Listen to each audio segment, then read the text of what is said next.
नमस्कार, स्वागत है आप सभी का म्यूचुअल फंड हेल्पलाइन में। आपके साथ मैं हूं स्वाति। म्यूचुअल फंड हेल्पलाइन में हम आपको म्यूचुअल फंड से जुड़ी जानकारी देते हैं, साथ ही आपके सभी सवालों के जवाब भी। तो वक्त ज़ाया ना करते हुए शुरू करते हैं आज का शो और देखते हैं कि आज के शो में ख़ास क्या है। एनआरआईज़ के लिए म्यूचुअल फंड रिडीम करने की प्रक्रिया क्या है? डिविडेंड यील्ड फंड क्या होता है और इक्विटी म्यूचुअल फंड में डिविडेंड कैसे काम करता है? नैस्डैक और एसएनपी में म्यूचुअल फंड के जरिए एक निवेशक कैसे निवेश करे? और फंडनामा में इस हफ्ते हम जानेंगे कि बाजार में आए हुए हैं 3 एनएफओ, क्या आपको उसमें निवेश करना चाहिए? और साथ ही आपको हम बताएंगे उन एनएफओस की डिटेल्स।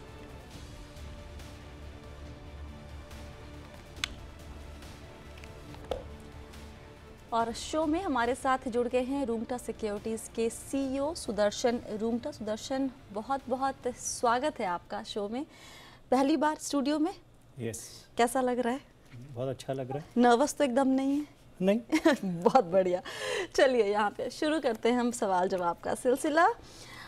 अनुज सूद हमारे साथ जुड़ रहे हैं फोन लाइन पे। अनुज जी नमस्ते। नमस्ते जी। कहाँ से बात कर रहे हैं सर? मैं कांगड़ा हिमाचल प्रदेश, देवभूमि हिमाचल से बोल रहा हूँ। अच्छा, बताइए क्या जानना चाहते हैं?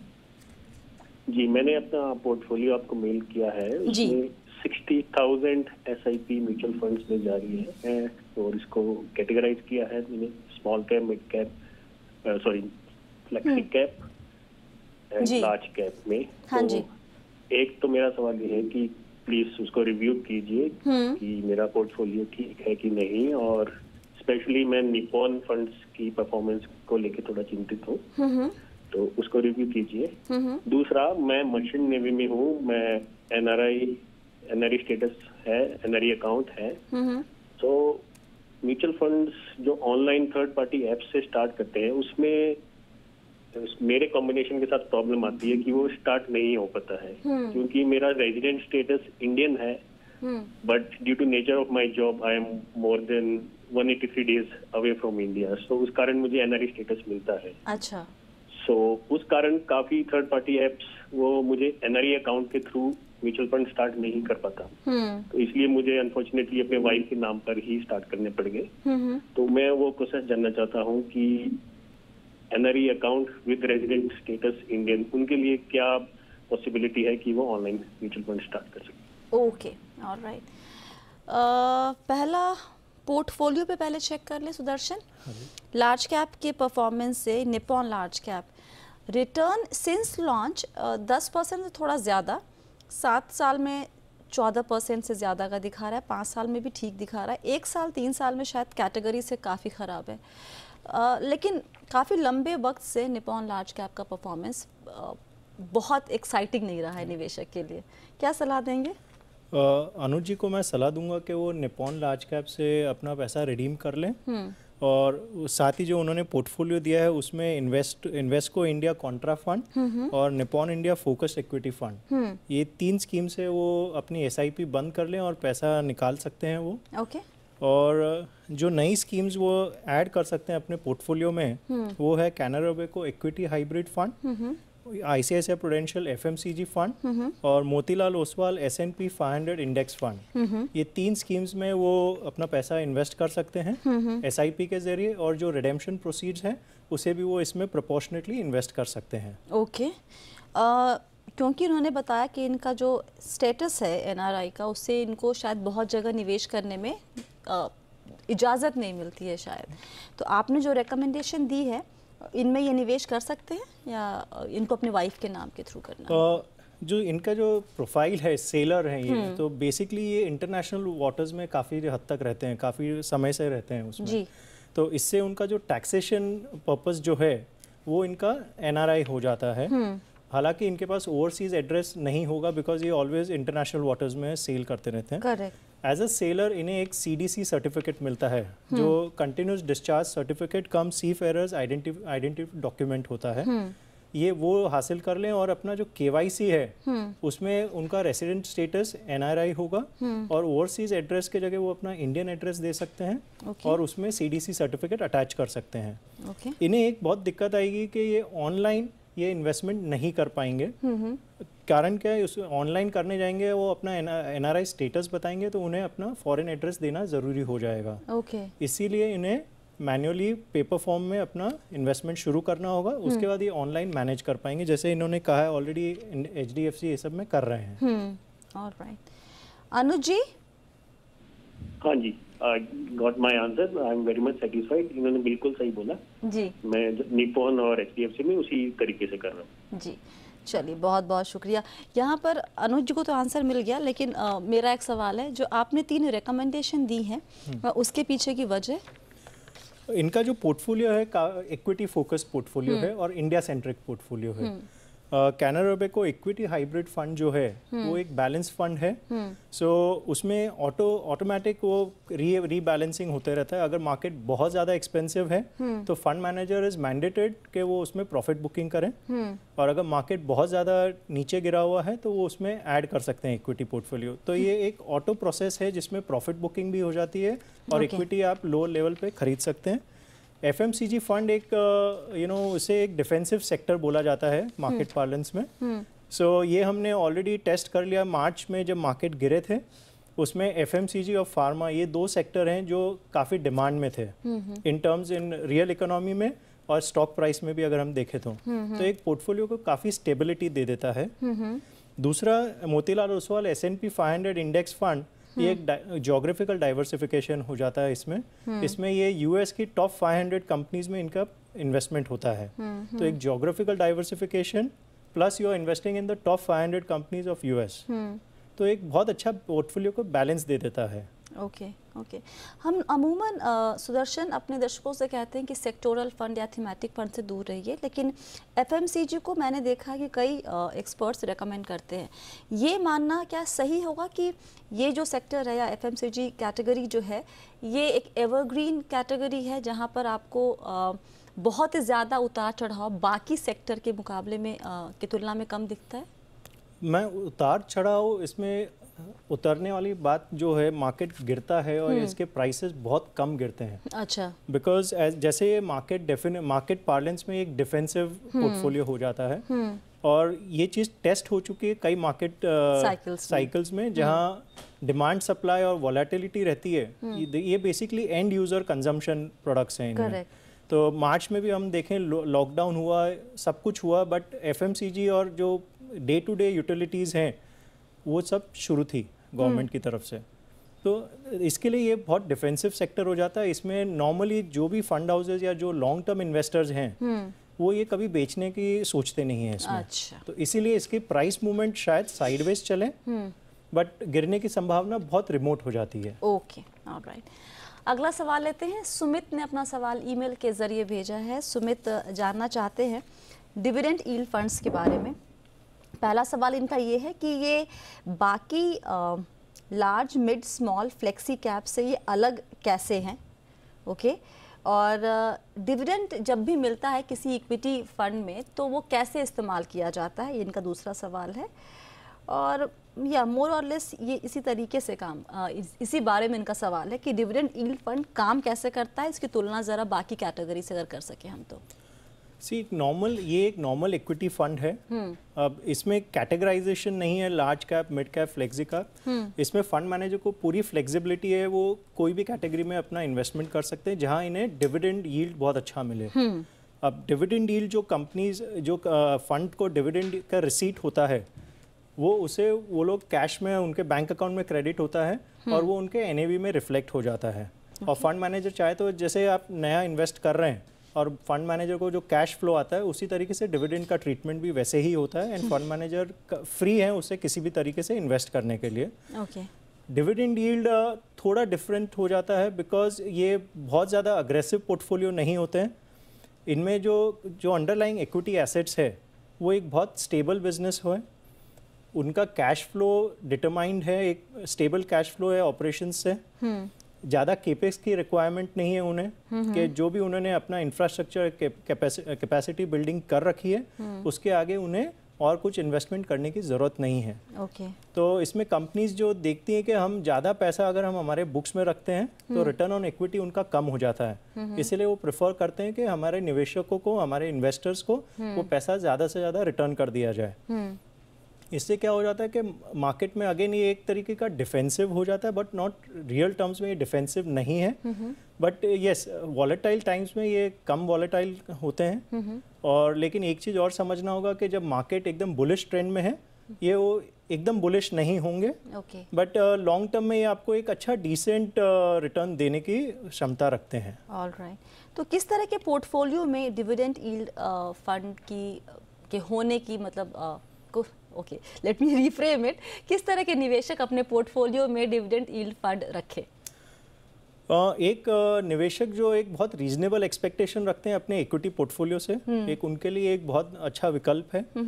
दूसरा आपके पोर्टफोलियो को एक बहुत स्टेबिलिटी दे देता है वॉलेटाइल टाइम्स में। अच्छा। हालांकि इट कुड भी बहुत काफ़ी वॉलेटाइल हो सकता है, अगर कोई कंपनी का है ना कॉर्पोरेट गवर्नेंस का इशू आ गया, इवन अगर वो बहुत हाई डिविडेंड यील्ड स्टॉक है बट कॉर्पोरेट गवर्नेंस इशू है तो मार्केट उसे पनिश कर सकता है। तो यस उधर भी रिस्क आपका पूरा इक्विटी रिस्क है, but compare to the aggressive और ग्रोथ ओरिएंटेड कंपनीज इनमें रिस्क थोड़ा कम है, तो रिटर्न्स भी आप मॉडरेट एक्सपेक्ट कर सकते हैं इसमें। ओके। अगला सवाल हरजीत सिंह चड्डा जी हमारे साथ जुड़ रहे हैं। हरजीत जी नमस्ते, कहाँ से बात कर रहे हैं सर? नमस्ते मैम, मैं नई दिल्ली से बात कर रहा हूँ। क्या जानना चाहते हैं? हाँ मैम, ये मैं जानना चाह रहा हूँ ऑल्टरनेटिव एसेट्स क्या है और म्यूचुअल फंड या किसी और जरिए से हम इस पे कैसे इन्वेस्ट कर सकते हैं? थोड़ा हमें ये बताएं कि आपने कहाँ सुना या पढ़ा है ऑल्टरनेटिव एसेट्स के बारे में? ये आप ही के प्रोग्राम में सुना। अच्छा, लास्ट टाइम। ओके। मुझे तो याद नहीं आ रहा, लेकिन सवाल इंटरेस्टिंग है, रेलेवेंट भी है। आजकल निवेशक निवेश के नए नए ऑप्शंस ढूंढते रहते हैं। इक्विटी हो गया, डेट कर लिया, तो अब और क्या, रियल एस्टेट भी खैर उनको पता है कि वहाँ निवेश करते हैं, लेकिन उसके अलावा बहुत सारी चीज़ें जहाँ पे वो चाहते हैं निवेश करना। तो क्या कौन कौन सी एसेट्स जो हैं वो ऑल्टरनेटिव एसेट की कैटेगरी में के अंडर में आते हैं? ऑल्टरनेटिव एसेट्स में आप प्राइवेट इक्विटी ले सकते हैं, रियल एस्टेट आ जाता है उसमें, कमोडिटीज आ जाती हैं, आर्ट कलेक्शंस आ जाते हैं, और अभी जो ट्रेंड में है क्रिप्टो करेंसीज, वो भी ऑल्टरनेटिव एसेट्स में आ जाते हैं। Why do we call it alternative? ये कन्वेंशनल जो इक्विटी और डेट एक बहुत कन्वेंशनल एसेट क्लास है, और दीज आर न्यू ट्रेंडिंग, वक्त वक्त से ये ना एक इन्वेंट होते हैं। अभी जैसे आर्ट कलेक्शन है, वो काफ़ी कुछ उसमें है ना जो बोलते हैं देखने वाले की नज़र, वो क्या वैल्यू दे सकते हैं, तो उसमें रिटर्न्स काफ़ी आपको बहुत एक्स्ट्राऑर्डिनरी रिटर्न्स मिलने की क्षमता है। ओके। हालांकि ये बहुत रिस्की भी है। तो ये सारी इसमें आपने बताया private equity, real estate, commodities, art collection और क्रिप्टो करेंसीज भी ऑल्टरनेटिव एसेट्स के अंदर में आते हैं। और इसमें निवेश करना हो अगर, तो म्यूचुअल फंड के ज़रिए निवेश करने का विकल्प क्या है अभी अवेलेबल है? म्यूचुअल फंड्स बहुत लिमिटेड अपॉर्चुनिटीज़ या ऑप्शंस दे रहे हैं। इसमें प्रेडोमिनेटली आपको गोल्ड फंड्स मिल जाएंगे, इन कमोडिटीज़ में अगर हम देखें तो गोल्ड फंड्स हो जाते हैं। दूसरा ये international rich fund of fund अभी लॉन्च हुआ है रिसेंटली कोटक म्यूचुअल फंड के जरिए, जो आपको international real estate fund of fund में इन्वेस्टमेंट करने की अपॉर्चुनिटी देता है। ओके। बस फिलहाल हाल फिलहाल ये 2 अपॉर्चुनिटीज़ हैं म्यूचुअल फंड के जरिए। अच्छा। हरजीत जी? हाँ मैम, और भी मैं जानना चाह रहा था, आपने पीएमएस के बारे में भी पूछा। एमएफ और पीएमएस में क्या फर्क है? अच्छा। और रीट और इनविट के बारे में थोड़ा डिटेल में जानकारी। सर डिटेल में थोड़ा मुश्किल है, कोशिश करते हैं सर। पीएमएस के बारे में बता दीजिए, इनको जानना है कि कैसे अलग होता है म्यूचुअल फंड निवेश से ये।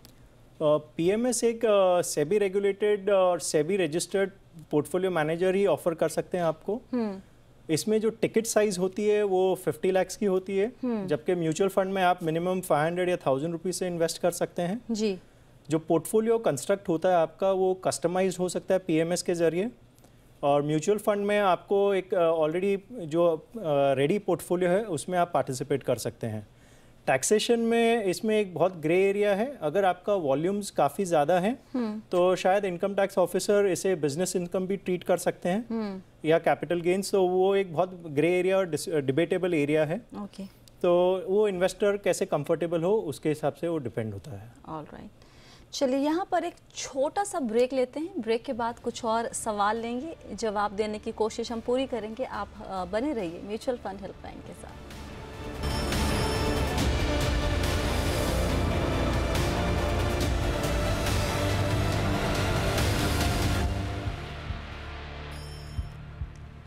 एक बार फिर से आप सभी का स्वागत है म्यूचुअल फंड हेल्पलाइन में। आज आपके सवालों के जवाब दे रहे हैं रूंगटा सिक्योरिटीज से Sudarshan Rungta.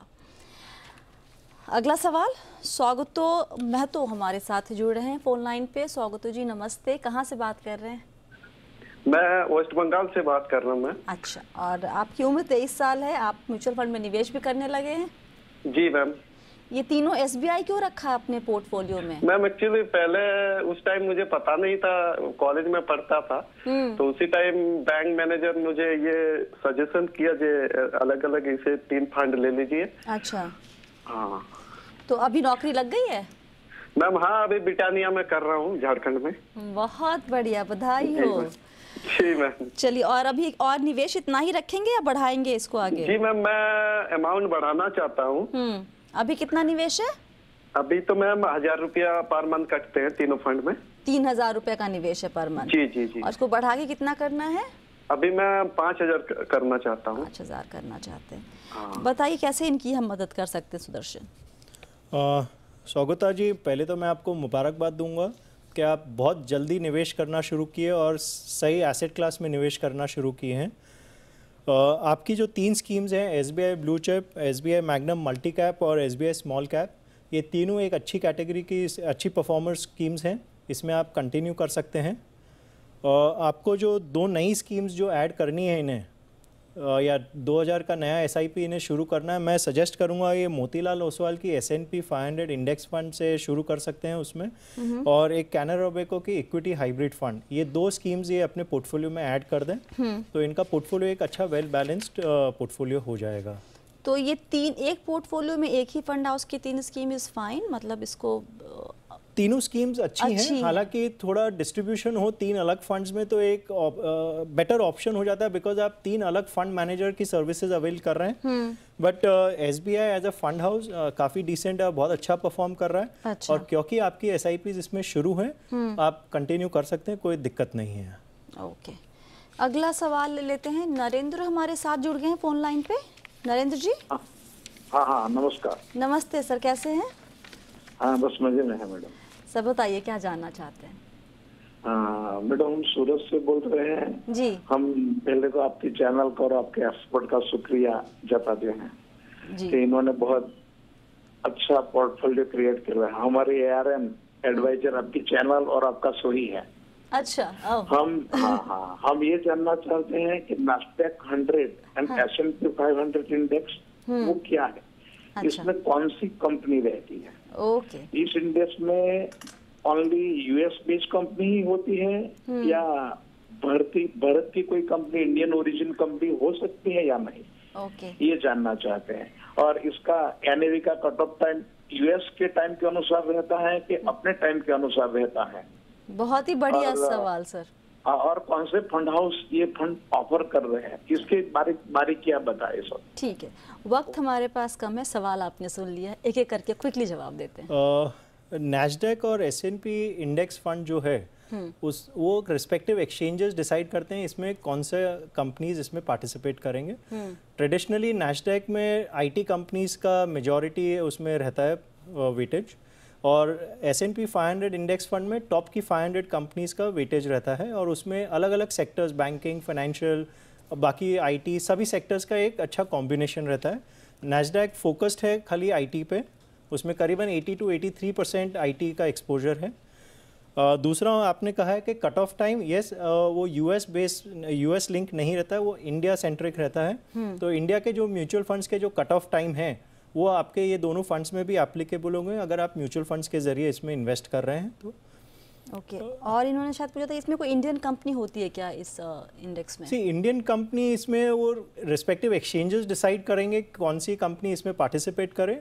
Traditionally Indian companies ADR के जरिए फॉरेन एक्सचेंजेस में ट्रेड होती हैं, तो वो उनके रेगुलेशंस में देखना होगा कि वो एक्सेप्ट करते हैं कि नहीं उनको। अदरवाइज उनका पोर्टफोलियो तो आप देख सकते, कोई भी निवेशक देख सकता है, राइट? हाँ, पोर्टफोलियो पब्लिक डोमेन में है, आप एमपी वेबसाइट पे जाके पोर्टफोलियो चेक कर सकते हैं। ओके, चलिए यहाँ पर हम सवाल जवाब का सिलसिला ख़त्म करते हैं, रोकते हैं और चलते हैं हमारे ख़ास सेगमेंट फंड नामा की तरफ।